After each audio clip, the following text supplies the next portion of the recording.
প্রিয় দর্শক, সাজ্জাদ কাদিরের প্রীতি নিন, শুভেচ্ছা নিন। আজকে আমি একা কথা বলবো না, দ্বৈতভাবে কথা বলবো। আজকে আমাদের এই লাইভে যুক্ত হয়েছেন গতকাল বিএনপিপন্থী আরেকজন অ্যাক্টিভিস্ট তার এক লেখায় উল্লেখ করেছেন যে বর্তমানে সালাউদ্দিন তারেক রহমানের চেয়েও এক কাঠি এগিয়ে গেছেন। লন্ডনে গিয়ে দেখা করেছেন। এরকম একজন সাংবাদিক বলেছিলেন যে তারেক রহমানকে মাইনাস করার একটা ষড়যন্ত্র চলছে বিএনপির ভেতরে। বিএনপিকে চালাচ্ছে সালাউদ্দিন আহমেদ, সালাউদ্দিন আহমেদকে চালাচ্ছে ইন্ডিয়া র। তারেক রহমান নন, তারেক রহমান একটা পুতুল। তিনি বাংলাদেশে এলেন, বাংলাদেশের রাজনীতি বিএনপিকে মোটামুটি দাঁড় করালেন, ক্ষমতায় আনলেন। এখন কি তার বিদায়ের সময় হয়ে গেছে? আবার তিনি প্রবাস থেকে দেশ পরিচালনা করবেন বা দল পরিচালনা করবেন, নাকি তিনি জাস্ট শো পিস হিসেবে থাকবেন, তার নামে দলকে পরিচালনা করবে সালাউদ্দিন আহমেদরা? কারণ জামাত খালেদা জিয়ার ছেলে, জিয়াউর রহমানের ছেলে তারেক রহমানের উপর যতটা ভরসা করতে পারে, সালাউদ্দিন আহমেদের উপর ততটা ভরসা কখনোই করতে পারবে না। তিনি এখন গণভোট যাতে কোনোভাবে বাস্তবায়িত না হয় তার ব্যাপারে তিনি সবচেয়ে বেশি সোচ্চার ভূমিকা পালন করছেন। আইনমন্ত্রী কিংবা অন্য কেউ এই ব্যাপারে কোনো কথা বলছে না। খোদ তারেক রহমান এই ব্যাপারে কোনো স্টেপ নেননি। আওয়ামী রাজনীতি পুনর্বাসনের টার্গেট নিয়ে কিন্তু ভারত এই নির্বাচনে হস্তক্ষেপ করেছে। তো এই যে দলকে বিতর্কিত করা, দলকে প্রশ্নের মুখে ফেলে দেওয়া, দলকে অজনপ্রিয় করে তোলা, এটা কিন্তু আসলে ভারতীয় মেকানিজমের রাজনীতি। বাংলাদেশে যদি কোনো সরকার জনপ্রিয় হয় তাহলে সেই সরকার তো ভারতকে ট্যাক্স দেবে না, ভারতকে গুনবে না, ভারতের কথা মতো চলবে না। পররাষ্ট্র মন্ত্রণালয়কে এমন ভাবে সাজানো হয়েছে যেন বাংলাদেশ আর কোনো রাষ্ট্রের সঙ্গে বন্ধুত্ব করতে না পারে। নির্বাচনের আগে থেকেই যখন তারেক রহমান বাংলাদেশে ছিলেন না, তো সেই সময় একটা গুঞ্জন খুব কানে ভাসছিল। বিশেষ করে লন্ডনের সঙ্গে তারেক রহমানের সঙ্গে যোগাযোগ আছে এরকম একজন সাংবাদিক, একাধিকবার তার সঙ্গে দেখা করেছেন, লন্ডনে গিয়ে দেখা করেছেন। এরকম একজন সাংবাদিক বলেছিলেন যে তারেক রহমানকে মাইনাস করার একটা ষড়যন্ত্র চলছে বিএনপির ভেতরে। তারেক রহমানকে মাইনাস করা মানে জিয়া পরিবারকে মাইনাস করার একটা ষড়যন্ত্র চলছে। সেই গুঞ্জনটা অনেকটা ধামাচাপা পড়ে গেল, কিন্তু আবার সেই গুঞ্জনটা মাত্রা বেড়ে গিয়েছিল যখন জানা গেল যে তারেক রহমান চাইলেই বাংলাদেশে ফিরতে পারছেন না। এমনকি তার মা বেগম খালেদা জিয়া মুমূর্ষু অবস্থায়, একেবারে মৃত্যুদশায়, তখনও তিনি বাংলাদেশে ফেরাটা তার নিজের একার সিদ্ধান্তে নয় বলে জানিয়েছিলেন। এই ঘটনার পর অনেকেরই ধারণা হয়েছিল যে তারেক রহমানকে মাইনাস করেই বিএনপির রাজনীতিটা নতুন করে গড়ে উঠতে পারে। তো সেই সময় এরপর যখন বাংলাদেশে তারেক রহমান আসলেন, মোটামুটি এটা ধামাচাপা পড়ে গেল। কিন্তু এই মুহূর্তে আবারও কিন্তু সেই ধরনের গুঞ্জন শোনা যাচ্ছে। গতকাল বিএনপিপন্থী আরেকজন অ্যাক্টিভিস্ট তার এক লেখায় উল্লেখ করেছেন যে বর্তমানে সালাউদ্দিন তারেক রহমানের চেয়েও এক কাঠি এগিয়ে গেছেন। বিএনপিকে এখন তারেক রহমান চালাচ্ছেন নাকি সালাউদ্দিন আহমেদ চালাচ্ছেন, এটি নিয়ে বিএনপির মধ্যে এক ধরনের গুঞ্জন চলছে। ঠিক এই কথাটা আমি যখন আমার ফেসবুকে উল্লেখ করলাম, তার 10 ঘন্টা পর আমরা দেখলাম বিএনপির ভেতর কিছু পরিবর্তন হয়েছে, কিছু সিদ্ধান্ত হয়েছে। সেই সিদ্ধান্তগুলোর মধ্যে একটা হচ্ছে তারেক রহমানের অবর্তমানে সংসদে দায়িত্ব পালন করবেন কে? ওই ব্যক্তিটি হচ্ছেন সালাউদ্দিন আহমেদ।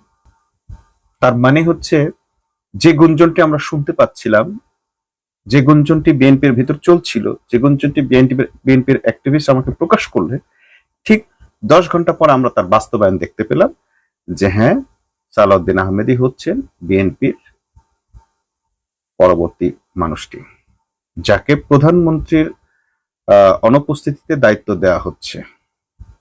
তো এইরকম বড় একটি দায়িত্ব যিনি পালন করবেন, এটি হইতেই পারে, কিন্তু যখন তিনি চলে যান তখন হয়তো এই ব্যাপারটা নিয়ে প্রশ্ন ওঠে। কিন্তু এখনই কেন, যখন আবার এই ধরনের গুঞ্জন চলছে যে সালাউদ্দিন আহমেদ বিএনপি চালাচ্ছেন, দল চালাচ্ছেন সালাউদ্দিন আহমেদ, তারেক রহমান নন, তারেক রহমান একটা পুতুল।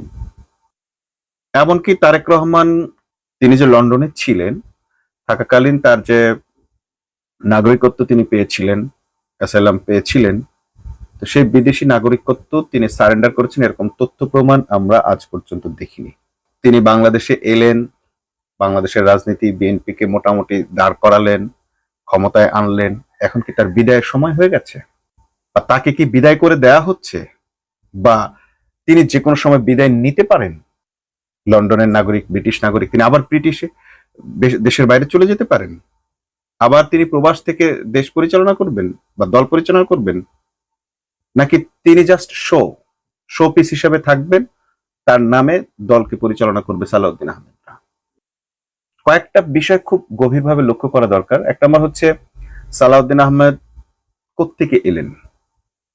বিএনপির খুব ক্রুশিয়াল মোমেন্টে সালাউদ্দিন আহমেদ দায়িত্ব পালন করছিলেন, গোপনে গোপনে ভিডিও বার্তা দিয়ে দলকে চাঙ্গা রাখার চেষ্টা করছিলেন, দলের কার্যক্রম চালিয়ে যাচ্ছিলেন, এটা আওয়ামী ফ্যাসিবাদ আমলে। কিন্তু এরপর আমরা দেখলাম সালাউদ্দিন আহমেদের একটা গুমের খবর আমাদের সামনে, চোখের সামনে প্রচার হলো, কিন্তু আসলে সেই ঘটনাটি আমরা পরে আর গুম হিসেবে দেখলাম না। সালাউদ্দিন আহমেদও ফেরার পরে আর কোনো গুমের নালিশ কোথাও করলেন না। কোথায় গুম হয়েছিলেন, কিভাবে ছিলেন, সেগুলো দেখা গেল না, কিন্তু আমরা বিভিন্ন মাধ্যমে জানলাম তিনি আসলে গুম হন নাই। তিনি ভারতের শিলংয়ে রাজকীয় হালে ছিলেন। তার কিছু ছবি আছে শিলংয়ের রিসোর্টে বা শিলংয়ে তার ভাড়া করা বাড়িতে, বিলাসবহুল বাড়ি, বিলাসবহুল তার সোফা এবং ডেকোরেশন এবং তার ড্রয়িং রুম, সেখানে তিনি রাজকীয় স্টাইলে আছেন এবং ভারতীয় স্টাইলে আছেন। ভারতীয় পোশাক আশাকে মোটামুটি ভারতীয় যেভাবে পোশাক পরে, ভারতীয় নেতারা যেরকম সাদা লুঙ্গি পরে বা ধুতি পরে, ঠিক অনেকটা সেই রকম ভাবেই তাকে দেখা গেছে। তো গুঞ্জন যেহেতু আছে যে তিনি শিলং থেকে রয়ের বিশেষ প্রশিক্ষণ নিয়ে বাংলাদেশে ফিরেছেন, এবং এখন আমরা দেখছি সালাউদ্দিন সেকেন্ড ম্যান হচ্ছেন বিএনপির, বা আইওয়াস প্রথম ব্যক্তিটাই হচ্ছে, বিএনপি পরিচালনাই হচ্ছে সালাউদ্দিনের আহমেদের অধীনে বা নেতৃত্বে। বিএনপির তৃণমূল কর্মীরা কিংবা বিএনপির যারা শুধুই আবেগ দিয়ে দল করেন, তাদের মধ্যে এটা নিয়ে তেমন কোনো চিন্তা চেতনা নেই। তারা ফ্যামিলি কার্ড নিয়ে খুশি, তারা ঈদের উপহার পেলে খুশি, তারা একটা চাকরি চায়, কিন্তু তাদের দল আসলে কোথায় যাচ্ছে, তারেক রহমান কি চালাচ্ছে না সালাউদ্দিন আহমেদ চালাচ্ছে, এগুলো নিয়ে তাদের চিন্তা নেই। তো এইসব কথা বললে তাদের খুব বেশি তাদের চেহারার পরিবর্তন হয় না, বরং তারা মানে খেপে গিয়ে যে বলে তাকে গালাগালি করে। কিন্তু যদি এরকম হয় যে তারেকের বাইরে চলে যাচ্ছে বিএনপি, সেটি কি কারোর জন্য সুখকর হবে? যারা বিএনপি করে তাদের জন্য, কিংবা বিএনপি করে না, বিএনপি বিরোধী যেমন জামাত এনসিপির জন্য কি সেটি সুখকর হবে? হবে না। কারণ জামাত খালেদা জিয়ার ছেলে, জিয়াউর রহমানের ছেলে তারেক রহমানের উপর যতটা ভরসা করতে পারে, সালাউদ্দিন আহমেদের উপর ততটা ভরসা কখনোই করতে পারবে না। তার চেয়েও বড় কথা হচ্ছে, সালাউদ্দিন আহমেদের ব্যাপারে যে ধরনের গুঞ্জনগুলো রয়েছে, সেই গুঞ্জনগুলো যদি সত্য হয় তাহলে তো এক ব্যাপার, আর যদি সত্য নাও হয়, এই সালাউদ্দিনকে কেউ আস্থায় আনতে পারবে না। তাহলে বিষয়টা কি দাঁড়াচ্ছে? বিষয়টা দাঁড়াচ্ছে, বিএনপি কে চালাচ্ছে সালাউদ্দিন আহমেদ, সালাউদ্দিন আহমেদকে চালাচ্ছে ইন্ডিয়া র। যদি এটা হয়, তাহলে বিএনপির ভবিষ্যৎ কি, বাংলাদেশের ভবিষ্যৎ কি, বাংলাদেশের সার্বভৌমত্ব থাকলো কোথায়? আমরা অনেকগুলো বিষয় খেয়াল করলাম যে সালাউদ্দিন আহমেদ নিজেই গণভোটের দাবি করেছিলেন, প্রসঙ্গটা তিনি তুলেছিলেন, গণভোট হোক। কিন্তু এরপর দেখলাম কি, তিনি এখন গণভোট যাতে কোনোভাবে বাস্তবায়িত না হয় তার ব্যাপারে তিনি সবচেয়ে বেশি সোচ্চার ভূমিকা পালন করছেন। আইনমন্ত্রী কিংবা অন্য কেউ এই ব্যাপারে কোনো কথা বলছে না, খোদ তারেক রহমান এই ব্যাপারে কোনো স্টেপ নেননি। এটি কার ইশারায় হচ্ছে? মির্জা ফখরুল এই ব্যাপারে কোনো কথাই বলছেন না। কেন সালাউদ্দিন সাহেবই সবসময় এই জিনিসটা ডিল করছেন? আমরা কয়েকটা বিষয় এখানে খেয়াল করি। একটা হচ্ছে, সালাউদ্দিন আহমেদ, তারেক রহমান যে কাজগুলো করছেন, এই এক মাসে যা যা করেছেন, অনেক প্রশংসা পেয়েছেন, প্রশংসা পাওয়ার মতো কাজ করেছেন। নাম্বার ওয়ান, তিনি বিজয় উল্লাস করলেন না, বিজয় মিছিল করলেন না, হাসপাটি করতে দেননি দলকে। তারপর কিছু অঘটন ঘটেছে, ঘটলেও বড় মাত্রায় অঘটন কোনো ঘটনা বাংলাদেশে ঘটতে দেওয়া হয়নি, যেটি রাজনৈতিক পট পরিবর্তনের পর, সরকার পরিবর্তনের পর হয়ে থাকে। সিগনিফিকেন্ট কিছু ঘটনা ঘটেছে, কিন্তু অলমোস্ট মোটামুটি নিয়ন্ত্রণে ছিল। তিনি 9টা থেকে অফিস শুরু করেন, জাস্ট টাইমে অফিস শুরু করেন, যেটি তার কিন্তু নতুন কালচার না, তার পূর্বের আগেও তিনি এটা করেছেন। তিনি যখন সারা বাংলাদেশে প্রতিনিধি সম্মেলনগুলো করেছিলেন, সেখানে তিনি সবার আগে গিয়ে উপস্থিত হতেন এবং জাস্ট টাইমে উপস্থিত হতেন। এরপর তিনি গাড়ির বদলে হাঁটার প্র্যাকটিস করা, এরপরে ভিআইপি প্রোটোকল না নেয়া, সমস্ত গাড়ি বন্ধ করে না দেয়া, তারপর জামাতের ইফতার মাহফিলে অংশ নেয়া, সবচেয়ে বড় তার পজিটিভ যে জিনিসটা মানুষ দেখেছিল সেটি হচ্ছে খুব দ্রুতই তিনি ইমাম সাহেবদেরকে মুয়াজ্জিনদেরকে সরকারিভাবে ভাতা দেওয়ার ব্যাপারটাকে ফাইনালাইজ করে ফেললেন। তো এই যে বিএনপির কার্যক্রম, মানে তারেক রহমানের কার্যক্রমগুলো একদিকে যেমন প্রশংসা কাটছে, ঠিক অন্যদিকে বিএনপিকে মানুষ ব্যাশিং করে শেষ করে ফেলছে। সে কারণগুলো কার দ্বারা ঘটছে? সালাউদ্দিন আহমেদের দ্বারা ঘটছে। বিএনপি এই মুহূর্তে সবচেয়ে বেশি অজনপ্রিয় শুধুমাত্র সালাউদ্দিন আহমেদের এই কয়েকটি কথার কারণে, কয়েকটি সিদ্ধান্তের কারণে। যে সিদ্ধান্তগুলো কি? প্রথম সিদ্ধান্তই হচ্ছে গণভোটকে না করা, স্বীকৃতি না দেয়া, এইটাকে হাইকোর্টে নিয়ে যাওয়া। যে তারেক রহমান বলেছেন যে প্রতিশ্রুতি দিয়ে প্রতিশ্রুতি রক্ষা না করা ধর্মের অবমাননা, সেই তারেক রহমান যেখানে তিনি বক্তব্যে স্পষ্ট বলেছেন আমরা জুলাই আন্দোলন মেনে চলবো, জুলাই সনদ মেনে চলবো, আপনারা হা ভোট দিবেন, সেই তারেক রহমান এখন জুলাই সনদকে নিয়ে তার আমলে এটা কিভাবে হচ্ছে? এটা কি তার ইচ্ছায় হচ্ছে নাকি সালাউদ্দিন আহমেদের ইচ্ছায় হচ্ছে? সালাউদ্দিন আহমেদ তথা ইন্ডিয়ার ইচ্ছায় হচ্ছে। এই সরকার ক্ষমতায় আসার পর পর কিছু পরিবর্তন ঘটেছে, যেমন বাংলাদেশের বিএনপির সঙ্গে চীনের একটা সম্পর্ক নষ্ট হতে চলেছে। তো বাংলাদেশের সঙ্গে চীনের সম্পর্ক তখনই নষ্ট হয় যখন সরকারের ওপর ভারত ভর করে। 2016 সালে শেখ হাসিনা যখন ভারতের কাছ থেকে দুটি সাবমেরিন নিল, চীনের কাছ থেকে যখন দুটো সাবমেরিন নিল, চীন যখন বাংলাদেশে দুটো সাবমেরিন রাখলো, তখন থেকেই আওয়ামী লীগের সঙ্গে শেখ হাসিনার সঙ্গে সম্পর্কটা নষ্ট হয়ে গেল। ঠিক সেই কাজটা কিন্তু এবার বিএনপির আমলে হচ্ছে। অলরেডি তাইওয়ানকে দূতাবাস দেওয়া, হ্যান ত্যান একটা ব্যাপার এখানে আছে, এবং তাইওয়ানকে দূতাবাস দেওয়ার ব্যাপারে এর আগে চীনের সঙ্গে বিএনপির সম্পর্ক নষ্ট করার ক্ষেত্রে যার সবচেয়ে বড় ভূমিকা ছিল আমির খুসরো মাহমুদ চৌধুরী, তিনি এখন একটা বড় রোল প্লে করছেন। সালাউদ্দিন আহমেদের সঙ্গে তিনি একজন ব্যক্তি যিনি বিএনপিকে ভারতপন্থী বানিয়ে ফেলছেন। যে বিএনপি ভারতের বিরুদ্ধে স্লোগান দিল, ভারত বয়কটের আহ্বান করলো, যে রিজভী আহমেদ প্রকাশ্যে ভারতের শাড়ি পরালেন, একাধিকবার এই কর্মসূচি পালন করলেন, সেই বিএনপি এখন পুরোপুরি ভারতের পকেটে ঢুকে গেছে। কার নেতৃত্বে? শহীদ হাদি একটা কথা বলে গেছিলেন যে জিয়া পরিবার কখনোই ভারতের ফাঁদে পা দেবে না, ভারতের পকেটে ঢুকবে না, জিয়া পরিবারকে ভারত গ্রাস করতে পারবে না। কিন্তু আমরা দেখছি তারেক রহমানকে অলরেডি গ্রাস করে ফেলেছে। আদৌ কি তারেক রহমানকে গ্রাস করেছে, নাকি তার সঙ্গের যে উপদেষ্টা মাহাদি আমিনদেরকে দিয়ে তারেক রহমানের পার্টটাকে ভারত লিড দিচ্ছে? অর্থাৎ তারেক রহমান যাই কিছুই বলুক না কেন, ভারতের কথাটাই মিডিয়ার সামনে আসছে, বা তারেক রহমান আসলে নিজের থেকে কোনো কিছুই করতে পারছেন না। তার যে প্রধান হাতগুলো আমির খুসরো মাহমুদ চৌধুরী, মির্জা ফখরুল এবং সালাউদ্দিন আহমেদ, এরা সবাই ভারতপন্থী। এই যে ভারতপন্থী অংশটা সক্রিয় হয়ে গেল, এই সক্রিয়তার কারণেই বিএনপিকে এখন ভারতপন্থী মনে হচ্ছে, এবং ভারতের কারণেই কোনো সিদ্ধান্ত, জনগণের জন্য কোনো সিদ্ধান্ত এই সরকার নিতে পারছে না। অর্থাৎ গণ অভ্যুত্থানকে স্বীকৃতি দেওয়া, আওয়ামী লীগের বিচার করা, এই আওয়ামী লীগের বিচারের বদলে এখন বিএনপি আওয়ামী বয়ান নিয়ে রাজনীতি করছে। পুলিশ হত্যার বিচার করবে, অর্থাৎ জুলাই আন্দোলনে যারা অংশ নিয়েছিল তাদের বিচার করার হুমকি দিচ্ছে বিএনপির একাধিক নেতা। ইশরাক তো একেবারে প্রকাশ্যেই বলেছে, সালাউদ্দিন আহমেদ বলেছে, সালাউদ্দিন আহমেদ উল্টাটাও বলেছে, এবং আরো অনেকেই বলছে যে পুলিশ হত্যার বিচার করবে, অর্থাৎ এনসিপি কে ফাঁসির কাঠগড়ায় দাঁড় করাবে, বা জামাতের যারা অংশ নিয়েছিল তাদেরকেও। আবার আমরা দেখলাম আওয়ামী লীগ থেকেও একই হুমকি দেওয়া হয়েছে। আইভি রহমান হুমকি দিয়েছেন এদের সংসদ ভবনের এদের ছবি দিয়ে এদের ফাঁসি দেওয়া হবে। তো এই যে আওয়ামী রাজনীতিকে নতুন করে আবার পুনর্বাসন করা হলো, হ্যাঁ হয়তো আওয়ামী লীগের শেখ হাসিনাকে, আওয়ামী লীগের পান্ডাদেরকে হয়তো পুনর্বাসন করা যাবে না বা করবে না, কিন্তু আওয়ামী রাজনীতি পুনর্বাসনের টার্গেট নিয়ে কিন্তু ভারত এই নির্বাচনে হস্তক্ষেপ করেছে। এইটা যদি এখন বিএনপি বুঝতে দেরি করে, তাহলে বিএনপির জন্য যে সর্বনাশটা হবে। আজকে যারা বিশ্ববিদ্যালয়ের ভাইস চ্যান্সেলর হয়েছেন, জাস্ট হয়তো 5 বছর, 2 বছর, 3 বছর বা আরো বেশি হোক, তারপর তাদের পরিণতি কি হবে? যারা আওয়ামী লীগ আমলে ভাইস চ্যান্সেলর ছিলেন, মসজিদের ইমাম পর্যন্ত পালিয়ে যেতে বাধ্য হয়েছেন।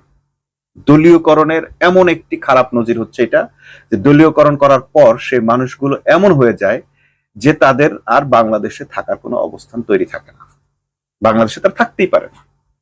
তাহলে আজকে যারা বিভিন্ন সেক্টরে 42 জন জেলা প্রশাসক, প্রশাসক নিয়োগ, সিটি প্রশাসক, সিটি কর্পোরেশন গুলোতে প্রশাসক নিয়োগ হলো, এটা হলো সেটা হলো, ভাইস চ্যান্সেলর গুলো নিয়োগ হলো, সব দলীয় লোক নিয়োগ হলো। বাংলাদেশ ব্যাংক গভর্নর দলীয় ভাবে নিয়োগ পেলেন, বিচারাঙ্গনে দলীয় ভাবে নিয়োগ হলো। এই যে দলীয় ভাবে সমস্ত বাংলাদেশটাকে একেবারে নিজের মুঠোর মধ্যে নিয়ে নেওয়া, এটা একটা খারাপ সিমটম। কারণ বাংলাদেশের মানুষ এই দলবাজিটা আসলে সেভাবে পছন্দ করে না। কারণ এটা দুইটা ক্ষতিকর দিক। একটা হচ্ছে যে যাকে পদে দিচ্ছেন সে তো আর মানে দলের জন্য আর তার কিছু করার থাকে না, কারণ সে যেটা করেছে সে তখন আখের গুছায় এবং তার একটা গোষ্ঠী নিয়ে সে আখের গুছায়, তার লোকদেরকে সেখানে প্রতিষ্ঠিত করার চেষ্টা করে। সে টাকা পয়সা ওয়ালা হয়ে যায়, টাকা পয়সা নিয়ে সে বিদেশে ভাগার চেষ্টা করে। সে কিভাবে টাকা সংরক্ষণ করবে, তার যার সম্পদ আসে সে চিন্তা করে আমাকে অনন্তকাল বাঁচতে হবে, না বাঁচলে আমি এত টাকা উপার্জন করলাম সেগুলো আমি ভোগ করবো কিভাবে। সে তো আর আপনার দলের জন্য জীবন দিতে আসবে না, সে তো বালু ট্রাক সরাইতে আসবে না। আরেকটা হচ্ছে, ধরেন ওইখানকার কম্পিটিটর ছিল 15 জন, 10 জন, 5 জন, বাকি 4 জন কিন্তু দলকে ঘৃণা করতে শুরু করে। ধরেন ভিসির দৌড়ে ছিল 10 জনের আবেদন, তো একজন হয়েছে, বাকি 9 জন এই সরকারের বিরোধিতা করবে, এই বিএনপির বিরোধিতা করবে। কারণ 17 বছর পর যখন দল ক্ষমতায় আসছে তখন তাদের মূল্যায়ন করেনি। কয়জনকে মূল্যায়ন করতে পারবে সরকার? কয়টা পোস্ট আছে সরকার দিতে পারবে এদেরকে? কয়জনকে? বিশ্ববিদ্যালয়ে তো আর 200 নেই, কিন্তু তার তো প্রার্থী আছে 200-র বেশি। সেক্ষেত্রে যদি মেধার দিক থেকে কাউকে নিয়োগ দেওয়া হয় তাহলে অন্যদের মনে একটা সান্ত্বনা থাকে। তো আমরা দেখলাম যে এইভাবে বিএনপি কিন্তু এখন সবচেয়ে বেশি বিতর্কের মুখে পড়ে গেছে, বিশেষ করে এই নিয়োগের ক্ষেত্রে। যে নিয়োগের ক্ষেত্রে বলা ছিল জুলাই সনদে যে এই নিয়োগ সরকারের একক ক্ষমতা বলে হবে না, প্রধানমন্ত্রীর একক ক্ষমতা বলে হবে না, এটি হবে একটি আলাদা কমিটি গঠনের মধ্য দিয়ে, এবং সেই কমিটিতে বিরোধী দল লোক থাকবে, বিচারপতিদের মধ্যে থাকবে, সরকারি দলের থেকে লোক থাকবে। অর্থাৎ একটা স্বচ্ছ প্রক্রিয়ার নিয়োগ কিন্তু চেয়েছিল। কেন চেয়েছিল? কারণ এর ভিত্তিতে এই নিয়োগ প্রক্রিয়া, এই চাকরি, এই কোটা নিয়েই কিন্তু আসলে আন্দোলনটা হয়েছিল। 2000-এর মানে মোটামুটি প্রায় 2000 মানুষ জীবন দিয়েছিল এবং 30,000-এর মতো মানুষ পঙ্গুত্ব বরণ করেছিল। কিন্তু আজকে আমরা দেখলাম সমস্ত রক্তের বদলা এক দলীয় নিয়োগের মধ্যে পর্যবসিত হলো, ফুল আওয়ামী রাজনীতি পুনর্বাসিত হলো। এবং এটাই হচ্ছে ভারতের মেকানিজম, যে তারা সবসময় বাংলাদেশে এই রাজনৈতিক সিস্টেমটাকেই এস্টাবলিশ করে রাখেন, যাতে বাংলাদেশের মানুষ কখনো কোনো দলের প্রতি একচ্ছত্র ভাবে আস্থা রাখতে না পারে। ইতিমধ্যেই আমরা দেখলাম ফ্যামিলি কার্ড নিয়ে ব্যাপক বিতর্ক হয়ে গেছে, কারা ফ্যামিলি কার্ড পেয়েছে, দলের লোকেরাই শুধুমাত্র পেয়েছে। এখন ধরেন বিএনপি কে ভোট দিচ্ছে 3 কোটি বা 3.5 কোটি মানুষ বা 4 কোটি মানুষ, কিন্তু ফ্যামিলি কার্ড পেয়েছে কয়জন? এবং এই ফ্যামিলি কার্ড দেওয়ার বিনিময়ে অনেকের কাছে টাকা নেওয়া হয়েছে। মিডিয়া সব আসতেছে না, আসতে পারছে না, মিডিয়াকে সেভাবে আটকানো হয়েছে। কিন্তু এই যে মানুষ কিন্তু ক্ষেপে যাচ্ছে যে আমি তো পাইলাম না, অমুক পাইলো। এক হচ্ছে তার প্রতি হিংসাবোধও আছে, আবার নিজের বঞ্চনার ক্ষোভ আছে। মানুষ কিন্তু ক্ষুব্ধ হচ্ছে। 3 মাসের মধ্যে এটার একটা বড় ধরনের বাস্ট হতে পারে। তো এই যে দলকে বিতর্কিত করা, দলকে প্রশ্নের মুখে ফেলে দেওয়া, দলকে অজনপ্রিয় করে তোলা, এটা কিন্তু আসলে ভারতীয় মেকানিজমের রাজনীতি। বাংলাদেশে যদি কোনো সরকার জনপ্রিয় হয় তাহলে সেই সরকার তো ভারতকে ট্যাক্স দেবে না, ভারতকে গুনবে না, ভারতের কথা মতো চলবে না। সবসময় এরকম অবস্থা রাখতে হবে যে বাংলাদেশের সরকার সবসময় নড়বড়ে থাকবে, যেন সে ভারতের সাহায্য নিতে বাধ্য হয়। এবং সেই কারণে বাংলাদেশের সরকারকে সবসময় চীন থেকে, আমেরিকা থেকে, অন্য যে কোনো রাষ্ট্রের বন্ধুত্ব থেকে দূরে রাখা হয়। কোন রকম যদি একটু বন্ধুত্বের আভাস পায় সেখানে এসে ভারত আটকে দেয়। এবং জানা যাচ্ছে যে আসলে পররাষ্ট্র মন্ত্রণালয়কে এমন ভাবে সাজানো হয়েছে যেন বাংলাদেশ আর কোন রাষ্ট্রের সঙ্গে বন্ধুত্ব করতে না পারে। এমনকি বিরোধী দল যে চীনের সঙ্গে একটা সুসম্পর্ক গড়ে তুলেছিল, সেই জায়গাটাতেও গতকাল আমরা দেখলাম একটা ইফতার অনুষ্ঠান নিয়ে সেই ষড়যন্ত্রকারীদের অন্যতম, ভারতের হয়ে বাংলাদেশকে নিয়ে ষড়যন্ত্রের এখন প্রধান স্টেক হোল্ডার হচ্ছে, প্রধান ব্যক্তিটি হচ্ছে জোকার নাইন। সে কিন্তু এটা নিয়ে বিতর্ক সৃষ্টি করলো এবং আমরা দেখলাম যে মোটামুটি এটা একটা ভাইরাল ইস্যু হয়ে গেল। চীনা দূতাবাস এটা নিয়ে আবার ব্যাখ্যা দিতে বাধ্য হলো, যেখানে জামাতের আমির স্পষ্ট ভাষায় বলছেন চীনের পক্ষ থেকে সম্পূর্ণ অর্থায়ন চীনের, জামাত শুধু তত্ত্বাবধান করেছে। এবং প্রত্যেককে দেখলাম চীনা রাষ্ট্রদূতের সঙ্গে পরিচয় করে দিচ্ছে তা চীনের পক্ষ থেকে আপনাদের উপহার আপনাদের পছন্দ হয়েছে, এইভাবে কথা বলছে। কিন্তু সেইটাকে নিয়ে বললো কি এটা নাকি জামাত প্রচারণা চালিয়েছে, এটা তাদের।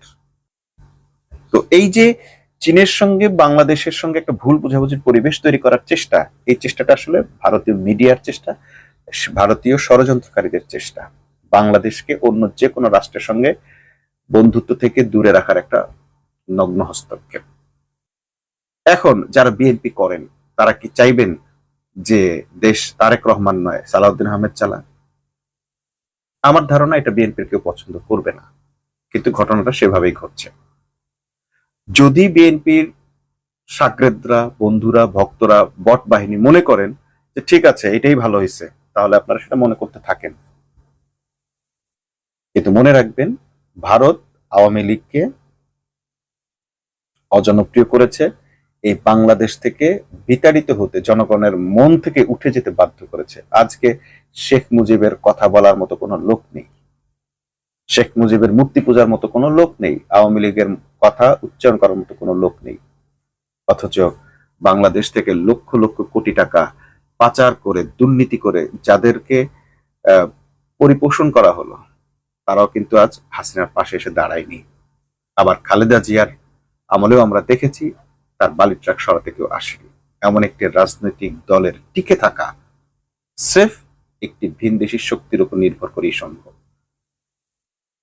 যে কারণে জুলাই সনদে এইরকম একটি ক্লজ রাখা হয়েছে যে দলীয় প্রধান এবং রাষ্ট্রের প্রধান এক ব্যক্তি হতে পারবেন না। তাতে কি হয়, আজকে যদি বিএনপি তার দলীয় প্রধান সিলেক্ট করে ফেলতে পারে, তাহলে কি হবে? তাহলে সেই দলীয় প্রধান তার নিজস্ব একটা বলয় তৈরি করতে পারবে, একটা নেতৃত্ব তৈরি হবে।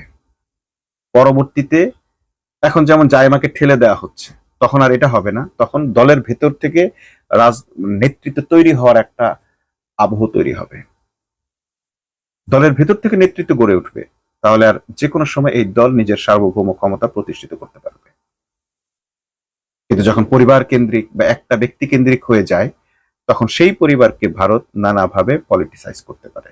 কারণ তার তো জানাই আছে এরপরে কে আগামী 20 বছর বিএনপি রাজনীতি এইভাবে নিয়ন্ত্রণ করতে পারবে। তারেক রহমানের ডান হাত বাম হাত ভারতের কবজায় আছে। এখন যদি সালাউদ্দিন আহমেদকে সরিয়ে দিতে হয়, তাহলে বিকল্প লোক লাগবে, কিন্তু সেই বিকল্প লোক তো নেই। তারেক রহমান ধরা তার লোক দিয়ে, তারপরে ধরল কাকে দিয়ে? সালাউদ্দিনকে দিয়ে। কিন্তু যদি দলের ভেতর গণতান্ত্রিক চর্চা থাকতো, দলের চেয়ারম্যান যদি ভিন্ন কেউ হতে পারত, তাহলে সিদ্ধান্তটাও ভিন্ন হতে পারত। Two heads are better then one, দুইটা মাথা থাকলে কিছুটা হলো বেটার হতো। কিন্তু আমরা দেখছি বাংলাদেশে বিএনপির রাজনীতি আওয়ামী রাজনীতির পুনর্বাসন, বিএনপির রাজনীতি আওয়ামী বলয়ে ঢুকে পড়েছে, এবং এই বাংলাদেশের জনগণের আর কোনো সুখ নেই, শান্তি নেই। আগামী ঈদের পর থেকে আপনারা দেখবেন প্রত্যেকটা দ্রব্যের পণ্যের দাম বেড়ে যাচ্ছে। এবারে আপনারা দেখেছেন যে গাড়ি ভাড়া প্রচুর বাড়তি নেওয়া হয়েছে, মন্ত্রী সেটা অস্বীকার করেছেন, ঠিক আওয়ামী লীগের মন্ত্রীরা যেটা করতেন। কিন্তু ইউনূসের আমলে কিন্তু এটা হয়নি। দুর্নীতি এবং দলীয়করণ ঠিক যেভাবে আওয়ামী লীগের সময় হয়েছে এখনো হচ্ছে। বিএনপির ভবিষ্যৎ, বাংলাদেশের ভবিষ্যৎ, বাংলাদেশের রাজনীতির ভবিষ্যৎ নিয়ে আমরা চরমভাবে হতাশ। অনেকেই ভাবছে হ্যাঁ বিএনপি পড়ে গেলে লাভ, হ্যাঁ একদিক থেকে লাভ, কিন্তু পরবর্তী হালটা কে ধরবে? এই বাংলাদেশের রাজনীতিতে এইরকম শক্তিগুলোর এক্সিস্ট করা তো দরকার আছে, কিন্তু এই শক্তিগুলোর আবার ভারতের হাত থেকে, কবল থেকে বের হওয়ার দরকার আছে। এরকম বড় শক্তি যদি ভারতের কবলে থাকে, ভারতের কবজায় থাকে, তাহলে এদের দিয়ে কোনো লাভ নেই। আবার এদেরকে ধ্বংস করে ফেললে তখন আরেকটা তৃতীয় শক্তিকে এরা তৈরি করবে, সেই ভারতীয় বলয় দিয়েই তৈরি করা হবে। এর জন্য প্রয়োজন এই রাজনৈতিক গুলোর সংশোধন, এমন টিম তৈরি করা যে টিম ভারতের বলয় থেকে বের হয়ে নিজেদের রাজনীতিটা করতে পারবে। বিএনপির প্রতি সে আহ্বান জানিয়ে আজকের মতো এখানে শেষ করছি। আল্লাহ।